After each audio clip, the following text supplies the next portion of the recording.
Godan Dayin from BA. This is a Rorschach Arctic update from the 21st of January 2025, a quick summary of what's going down north of the Arctic Circle. The future of the US Arctic under the new Trump administration, which was sworn into power on Monday the 20th, is uncertain.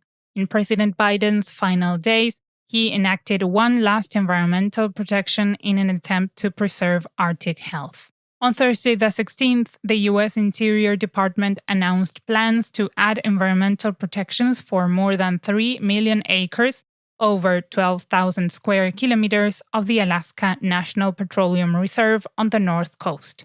The measures grant protection to subsistent resources like caribou and fish, vital for native Alaskans. This decision followed consultations with nearly 100,000 indigenous residents who supported the Biden administration's focus on people and wildlife over profits. The whole Arctic is preparing for the new Trump administration. On Wednesday the 15th, the Canadian Council of the Federation, a gathering of premiers from all the country's provinces and territories, met with Canadian Prime Minister Justin Trudeau to plan a united front on the country's trade relationship with the US. The leaders attended the meeting in an attempt to improve trade relations with President Trump, who has threatened to impose a 25% tariff on all Canadian exports to the US. Speaking of deteriorating relationships, the EU is under pressure to adopt stricter measures against importing Russian gas.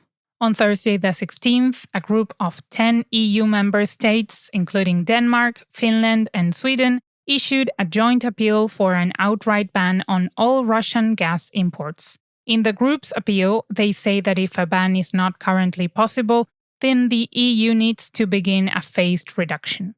Most of the EU's imported gas currently comes from the Russian Arctic. There are already EU plans to reduce Arctic gas imports by 20% from March via a ban on specific shipping methods. But with gas imports from Russia hitting record highs in 2024, the EU has a long way to go before it achieves its goal of ending energy imports from its eastern neighbor. Russia's Arctic is not only thinking about energy plans concerning natural gas, since the cold temperatures make the Arctic perfect for nuclear power plants. On Thursday the 16th, Russia's state nuclear corporation Rosatom reported that academic Lomonosov, the world's only floating nuclear power plant and the northernmost electricity-producing unit, has completed its first cycle. This means that the uranium powering the plant got used up after 4 years, so now they replace the uranium so that it runs for another 4 years. Located in the East Siberian Sea, the facility began operation in 2020 and has reliably generated over 1 billion kilowatt-hours, enough to power almost 100,000 US homes for a year, to Chukotka's grid, powering local communities and industrial projects. The refueling process will take several months, but the plant's success means Rosatom is planning additional floating nuclear power plants in the Arctic. Norway's plans for energy production in the Arctic are staying with oil and gas drilling. On Tuesday the 14th, the Norwegian energy minister announced that Norway had awarded stakes in over 50 offshore oil and gas exploration licenses to 20 companies. Even though this year's licensing round was smaller than in 2024, the Energy Ministry's statement announced that in 2026, the areas being licensed will be almost entirely within the Arctic. While Norway is exploring oil and gas all along its coastline, this announcement confirms that the future of drilling in Norway is moving north. As the ocean becomes more important to Norway's economy, security needs are increasing. On Tuesday the 14th, Norway's microsatellite NorSat-4 launched successfully, improving maritime surveillance and national security. Developed by the Norwegian Coastal Administration and Space Agency, it collects signals to monitor ship traffic, detect illegal activities, and secure maritime borders. It also features a low-light camera for identifying ships illegally traveling without active GPS and encrypted communication technology to prevent hacking. NORSAT 4 strengthens Norway's northern monitoring capabilities and will support the changing economic and defense needs of the Arctic Ocean. Norway's first spaceport, the Andøya station in far northern Norway, only opened in November but is already an important asset for NATO missions. On Thursday the 16th, the Norwegian trade minister announced that Norway and the US have signed an agreement to allow the US to launch from Andøya. The agreement allows for up to 30 US launches per year, which could be for scientific or military purposes. Andøya has attracted governments from across Europe and is already one of the world's largest spaceports. With the addition of the US government as a client, Andøya is set to play a huge role in Arctic technology and defense in the coming years. There is a new source of energy being explored in Alaska. On Thursday the 16th, news outlet The Alaska Beacon reported that Alaska officials are preparing to hold a lease sale for geothermal exploration rights at Augustine Volcano, an active volcano on an island in southern Alaska. Although the state is populated with over 130 volcanoes, an energy project to harness the natural geothermal power has never been attempted in Alaska. If a project is successful, this massive source of renewable power could transform the energy industry in the state. In other news, on Friday the 17th, the Danish and Greenlandic governments unveiled a major shift in evaluating parental capabilities for Greenlandic families. Previously, Danish social workers applied European cultural standards, often misinterpreting Greenlandic communication styles, such as silent facial expressions, as parental failings.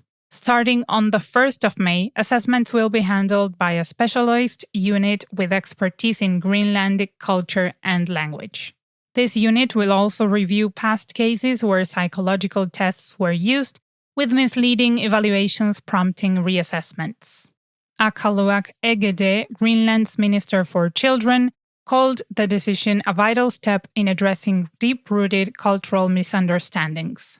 Being respectful of indigenous cultures and knowledge isn't just polite, it might save your life. On Monday the 20th, the Canadian Medical Association Journal published new research offering guidance on 7 zoonotic diseases, which are animal-borne infections prevalent in the Canadian Arctic. Indigenous communities face heightened risks due to traditional lifestyles and as a result have developed the knowledge of how to traditionally combat these diseases. Climate change is increasing the range of these infections and how dangerous they are as they pass from wild Arctic animals to domestic pets. The authors urge clinicians to combine Inuit traditional knowledge with standard medical practices to prepare for the spread of zoonotic infections throughout Canada. Next to Sweden's northernmost municipality, Luleå. On Wednesday the 15th, the Luleå government announced a ban on the resale of clothing from Chinese clothing companies. Chinese companies such as Shine have been very popular for their cheap clothing, but many items end up being donated to second-hand stores. Following complaints from second-hand stores in Luleå that they are overwhelmed with poor quality donations, and a report from the Swedish Chemicals Agency that showed these Chinese garments may contain dangerous levels of toxic chemicals, the local government has decided that instead of reselling the clothes, they will be incinerated and the energy created will go towards the local power grid. To see the report on the chemicals present in Chinese clothing, take a look at the link in the show notes. Lastly, the tourism boom in Iceland was feared to be over, with annual visitors in decline since a peak in 2018. However, according to an article by business publication Viðskiptablaðið from Thursday the 16th, 2025 is projected to be a record year for Icelandic tourism with over 2.3 million international visitors, an increase of 50,000 from 2024 and 100,000 more than in 2023. That prediction is complicated by a new cruise ship fee which came into effect on the 1st of January. Cruise Iceland, the national cruise agency, released a statement on Monday the 13th, revealing that since the fee was imposed, over 80 cruise ship visits to Iceland have been cancelled. The Icelandic government hopes to generate over $10 million with this fee, but it may cost the country a lot of visitors.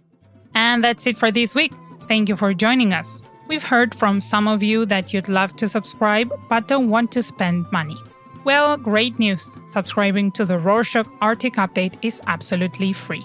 That's right, whether you listen on Spotify, Apple Podcasts, Amazon, or YouTube, hitting that subscribe button won't cost you a thing. Subscribing is one of the best ways you can help us grow and continue bringing you the updates you love. So go ahead and subscribe. If you need any help, feel free to reach out to our team at info@rorschach.com. Hader.